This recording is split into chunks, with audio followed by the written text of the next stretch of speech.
ಪರಂ ಶಾಂತಿ Kannada YouTube channel ಪರಂ ಶಾಂತಿ ಬೇಹದ್ ಜ್ಞಾನಕ್ಕೆ ಸ್ವಾಗತ.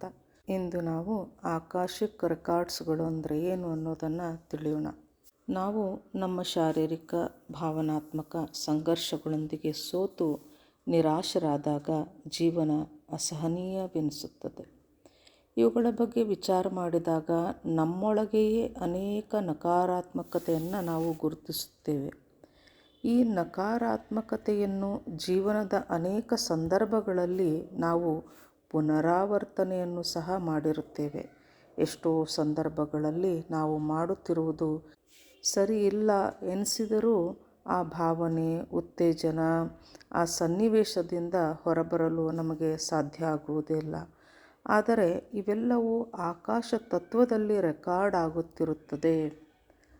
ಆಕಾಶಿಕ್ records, ಆಕಾಶೀಯ ಶಬ್ದವು ಆಕಾಶ ಎಂಬ ಶಬ್ದದಿಂದ ಬಂದಿದೆ.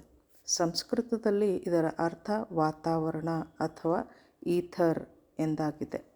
ಸರಳ ಶಬ್ದಗಳಲ್ಲಿ ಹೇಳುವುದಾದರೆ ಆಕಾಶೀಯ ರೆಕಾರ್ಡ್ ಒಂದು ವಿಶಾಲ ಪುಸ್ತಕಾಲಯವೇ ಆಗಿದೆ. ಇದರಲ್ಲಿ ಪ್ರತಿ ವಸ್ತುವಿನ ರೆಕಾರ್ಡ್ ಅಡಗಿದೆ. ಹಿಂದೆ ಆಗಿರುವ, ಈಗ ನಡೆಯುತ್ತಿರುವ ಮತ್ತು ಮುಂದೆ ಭವಿಷ್ಯದಲ್ಲಿ ನಡೆಯುವ ಎಲ್ಲ ರೆಕಾರ್ಡ್ ಆಗುತ್ತಿರುತ್ತದೆ.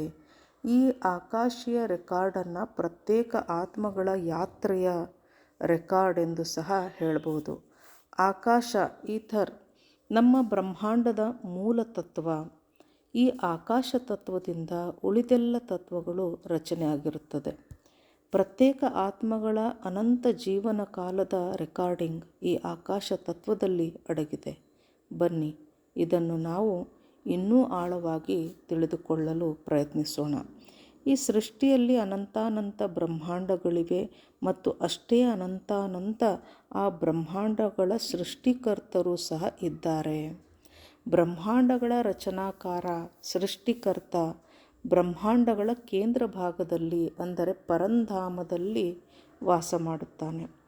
ಬ್ರಹ್ಮಾಂಡದ ಈ ಪರಂಧಾಮದಲ್ಲಿ ಅವರು ಸೃಷ್ಟಿಸಿದ ಬ್ರಹ್ಮಾಂಡದ ಪ್ರತಿಯೊಂದು ವಸ್ತು, ಪ್ರತಿಯೊಂದು ರಚನೆ, ಪ್ರತಿ ಕ್ರಿಯೆಗಳು ಮತ್ತು ಬ್ರಹ್ಮಾಂಡದಲ್ಲಿ ವಾಸಿಸುತ್ತಿರುವ ಪ್ರತಿಯೊಂದು ಆತ್ಮಗಳ ಪ್ರತಿ ಕ್ಷಣದ ಅಂದರೆ ಭೂತ, ಭವಿಷ್ಯ ಮತ್ತು ವರ್ತಮಾನದ ಎಲ್ಲ ರೆಕಾರ್ಡ್ ಇರುತ್ತದೆ. ನಮ್ಮ ಸೂಕ್ಷ್ಮ ಮತ್ತು ಸ್ಥೂಲ ಲೋಕಗಳಲ್ಲಿರುವ ಎಲ್ಲ ಆಯಾಮಗಳಲ್ಲಿ ಪರಮ ತತ್ವಗಳ ಸಣ್ಣ ಸಣ್ಣ ಕಣಗಳಿವೆ. ಈ ಕಣಗಳಿಂದ ಪ್ರತಿ ಆಯಾಮಗಳ ಸಂಚಾಲನೆಯೂ ಆಗುತ್ತಿರುತ್ತದೆ. ಪರಮ ತತ್ವಗಳ ಕಣಗಳಲ್ಲಿಯೂ ಸಹ ಅಲ್ಲಿಯ ಆಯಾಮದ ಎಲ್ಲ ರೆಕಾರ್ಡ್ ಅಡಗಿದೆ. ನಮ್ಮ ಭೂಮಿಯ ಮಣ್ಣಿನ ಕಣಕಣದಲ್ಲಿ, ನೀರಿನ ಪ್ರತಿ ಹನಿಯಲ್ಲಿಯೂ, ವಾಯು ತತ್ವದ ಪ್ರತಿ ಸೆಲ್ನಿಂದ ಆಯಾ ಆಯಾಮಗಳ ರೆಕಾರ್ಡ್ಗಳನ್ನು ನಾವು ತೆಗೆದುಕೊಳ್ಳಬಹುದು. ಬ್ರಹ್ಮಾಂಡದಲ್ಲಿ ಅನಂತ ಕಾಲಗಳ ರೆಕಾರ್ಡ್ಗಳು ತುಂಬಿಕೊಂಡಿವೆ.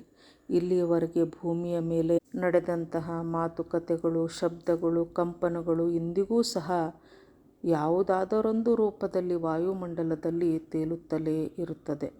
ಶ್ರೀಕೃಷ್ಣನ ಮೂಲಕ ಹೇಳಲಾದ ಗೀತಾ ಜ್ಞಾನವೂ ಸಹ ಆಕಾಶೀಯ ರೆಕಾರ್ಡ್ ರೂಪದ ಪುಸ್ತಕಾಲಯದಿಂದ ಪುನಃ ಅದನ್ನು ಯಥಾವತ್ತಾಗಿ ಪಡೆದುಕೊಳ್ಳಲು ಅನ್ವೇಷಣೆಗಳು ಸಹ ಮಾಡಬಹುದಾಗಿದೆ. ಹಾಗಾದರೆ ಈ ಆಕಾಶೀಯ ರೆಕಾರ್ಡ್ಗಳನ್ನು ತಿಳಿದುಕೊಳ್ಳುವುದಾಗಲಿ ಓದುವುದಾಗಲಿ ಹೇಗೆ ಸಾಧ್ಯ? ಹೇಗೆ ಇದನ್ನು ಮಾಡಬಹುದು?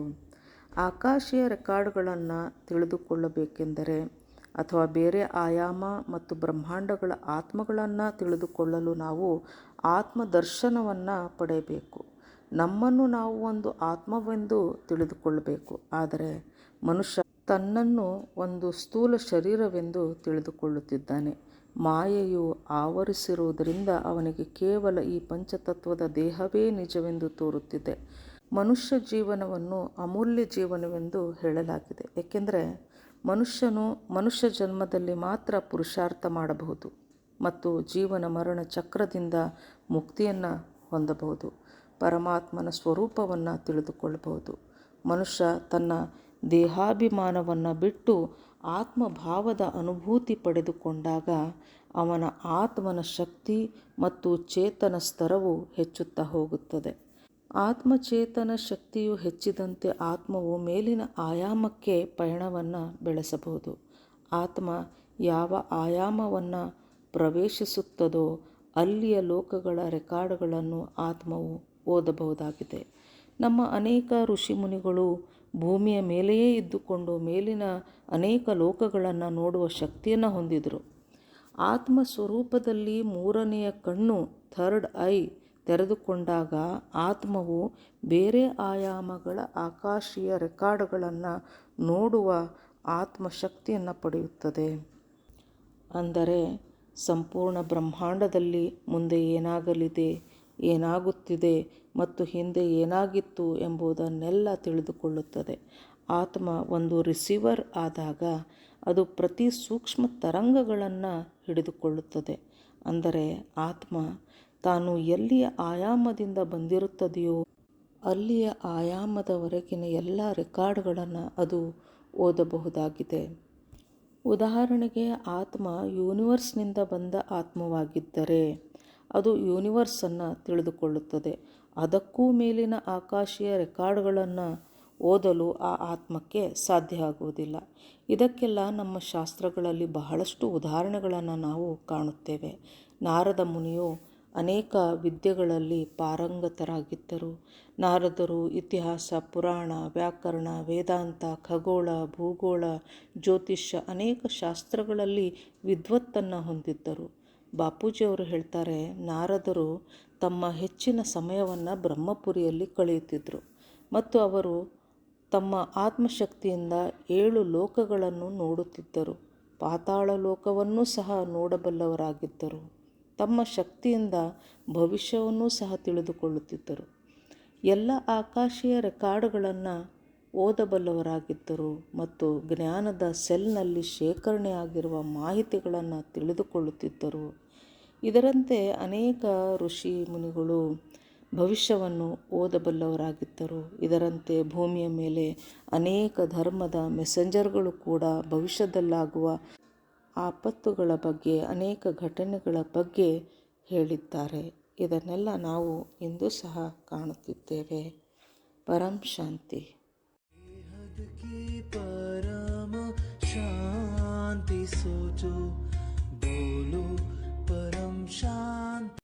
Join us daily for our morning live meditation, Monday to Saturday, 5:30 to 6:30 a.m. Join us daily for live meditation, 10 p.m. to 11 p.m. on YouTube Live. Subscribe now. Website www.paramshanti.org. Email us anand@paramshanti.org. Like, share, subscribe. Join today.